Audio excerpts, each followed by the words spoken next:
Biology के इम्तिहान थोड़े मुश्किल लग सकते हैं, है ना? लेकिन सोचिए, अगर हम सबसे ज़रूरी सवालों को ही उठा लें और उन्हें एकदम आसान बना दें तो इस सफ़र में हम बिल्कुल यही करने वाले हैं। चलिए, बायोलॉजी की दुनिया में महारत हासिल करते हैं। देखिए, ये सिर्फ एक लिस्ट नहीं है। ये समझिए कि कामयाबी का एक रोड मैप है। इसमें इकोलॉजी से लेकर बायोटेक्नोलॉजी तक वो सारे टॉपिक्स हैं जो इम्तिहान के लिए सबसे ज़रूरी हैं। तो चलिए, इस रोड मैप को फॉलो करते हुए आगे बढ़ते हैं। ठीक है, तो हमारा सफ़र 4 हिस्सों में होगा। सबसे पहले अपने प्लैनेट के बड़े बड़े सिस्टम्स को समझेंगे। फिर आएगा लाइफ का ब्लूप्रिंट। उसके बाद फोकस करेंगे ह्यूमन बॉडी पर। और आखिर में साइंस की बिल्कुल कटिंग एज खोजों पर नजर डालेंगे। चलिए शुरू करते हैं पहले पड़ाव से, हमारा प्लैनेट। यहां हम बात करेंगे उन बड़ी ताकतों की जो हमारे आसपास के जीवन को आकार देती हैं, यानी इकोलॉजी और पर्यावरण। तो सबसे पहला और बड़ा सवाल, ये बायोडायवर्सिटी आखिर है क्या? देखिए, इसका मतलब सिर्फ अलग अलग तरह के जानवर और पौधे नहीं हैं। असली सवाल तो ये है कि ये वैरायटी हमारे प्लैनेट की सेहत के लिए इतनी ज़रूरी क्यों है? और सबसे ज़रूरी बात, हम इसे बचा कैसे सकते हैं? हमारा प्लैनेट खतरे में तो है, पर इसे बचाने के लिए हमारे पास 2 मुख्य रणनीतियां हैं। पहली है इन सीटू कंजर्वेशन। इसका मतलब है कि हम जानवरों और पौधों को उनके कुदरती घर में ही बचाते हैं, जैसे कि एक नेशनल पार्क बनाकर। और दूसरी है एक्स सीटू, जिसमें हम उन्हें किसी सुरक्षित जगह पर ले जाते हैं, जैसे कोई जू या फिर मॉडर्न सीड बैंक। और ये सब कुछ होता है एक इकोसिस्टम के अंदर। इसे एक बहुत बड़े व्यस्त घर की तरह सोचिए, जहां हर कोई, पौधे, जानवर, छोटे छोटे जीवाणु, सब एक दूसरे से जुड़े हुए हैं और लगातार ऊर्जा और पोषक तत्वों का लेन देन कर रहे हैं। तो हमने बड़े पैमाने पर तो प्लैनेट को देख लिया। अब चलिए जूम इन करते हैं और जीवन के सबसे छोटे लेकिन सबसे ताकतवर हिस्से को देखते हैं, जेनेटिक्स, यानी कि जीवन का ब्लूप्रिंट। और जेनेटिक्स की दुनिया के बिल्कुल बीच में है एक मास्टर मॉलिक्यूल, डीएनए। ये हर जिंदा चीज के लिए एक इंस्ट्रक्शन मैनुअल जैसा है। पर सवाल यह है कि ये मैनुअल लिखा कैसे गया है, इसका स्ट्रक्चर कैसा है? इस पहेली को सुलझाया वॉटसन और क्रिक ने।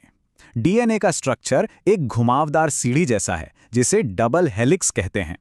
इसकी जो साइड की रेलिंग है वो शुगर फॉस्फेट से बनी है, पर असली जादू है इसके बीच के डंडों में। ये हैं बेस पेयर्स, जहां ए हमेशा टी से जुड़ता है और जी हमेशा सी से। ये परफेक्ट जोड़ी ही जीवन की सारी जानकारी को सुरक्षित रखती है। तो ठीक है, डीएनए में इंस्ट्रक्शंस हैं, पर उनसे काम कैसे होता है? ऐसे सोचिए, डीएनए एक मास्टर ब्लूप्रिंट है जो एक तिजोरी में बंद है। ट्रांसक्रिप्शन के प्रोसेस में उस ब्लूप्रिंट की एक फोटोकॉपी यानी एमआरएनए बनाई जाती है। फिर ट्रांसलेशन में उस फोटोकॉपी को फैक्ट्री यानी राइबोसोम में ले जाया जाता है, जहां उसे पढ़कर प्रोटीन मतलब मशीन के असली पुर्जे बनाए जाते हैं। अब देखते हैं कि विकास ने अलग अलग जीवों पर अपनी छाप कैसे छोड़ी है। पहले हैं समजात संरचनाएं, जैसे इंसान का हाथ और चमगादड़ का पंख। इनका बेसिक डिजाइन एक जैसा है क्योंकि इनके पूर्वज एक ही थे, भले ही आज इनके काम अलग अलग हैं। फिर आते हैं समरूप संरचनाएं, जैसे पक्षी और कीड़े के पंख। ये दिखने में एक जैसे हैं क्योंकि दोनों उड़ने के काम आते हैं, लेकिन इनका अंदरूनी बनावट बिल्कुल अलग है। हमने अभी तक बाहरी दुनिया और सेल्स के अंदर की बात की। चलिए अब इन सब सिद्धांतों को एक साथ लाते हैं और सबसे जटिल मशीन को देखते हैं, मानव शरीर। हम हर दिन लाखों करोड़ों कीटाणुओं के बीच रहते हैं, फिर भी अक्सर बीमार क्यों नहीं पड़ते? इसका जवाब है हमारी अपनी निजी सेना, हमारा इम्यून सिस्टम। चलिए देखते हैं ये काम कैसे करती है।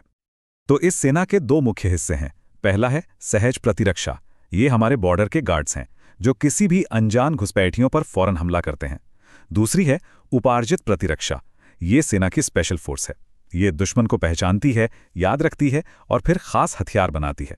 इसमें है CMIS, जो सीधे इन्फेक्टेड सेल्स को खत्म करती है, और AMIS, जो एंटीबॉडी नाम की मिसाइलें भेजकर हमलावरों को तबाह करती है। और स्वास्थ्य का एक बहुत जरूरी हिस्सा है प्रजनन स्वास्थ्य।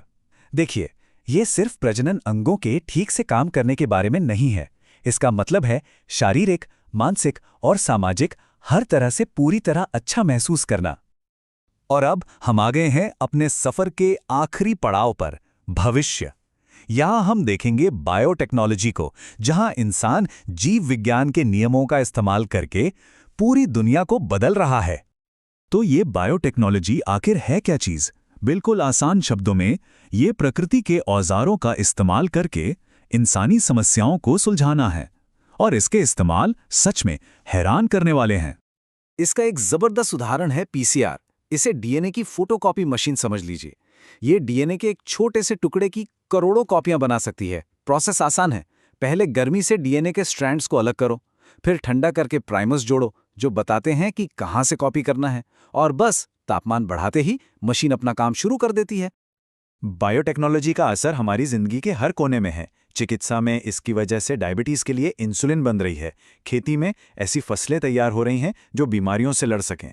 यहाँ तक कि हमारे खाने में भी दही बनाने वाले बैक्टीरिया से लेकर बहुत कुछ इसी तकनीक की देन है। तो हमने एक लंबा सफर तय किया है, एक विशाल ग्रह से लेकर एक छोटे से जीन तक, और फिर भविष्य की तकनीक तक। हमने देखा कि जीवन हर स्तर पर कैसे एक दूसरे से जुड़ा हुआ है।